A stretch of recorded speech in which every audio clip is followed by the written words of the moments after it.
मैसूर की मिट्टी चिकनी है। मैसूर की मिट्टी चिकनी है। मैसूर की। ये समधी जी अपने दीदी से पूछे, ये अगवा जी अपने दीदी से पूछे, दीदी कितने आगे तुम्हारे हैं? दीदी कितने आगे तुम्हारे हैं? दीदी कितने। ये भसुर जी अपने दीदी से पूछे, दीदी कितने प्यार तुम्हारे हैं? दीदी कितने। ये दुल्हे जी अपने दीदी से पूछे, दीदी कितने यार तुम्हारे हैं?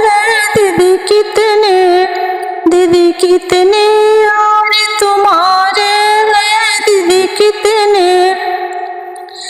चार आस गए, चार पास गए, चार बिंदिया लेन को बाजार गए, चार मछली मारन को तालाब गए, चार सजिया सोन को बाहर गए। भैया इतने यार हमारे हैं। भैया इतने यार हमारे हैं। भैया इतने।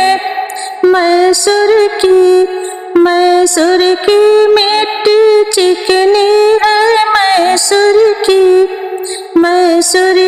मिट्टी चिकनी है।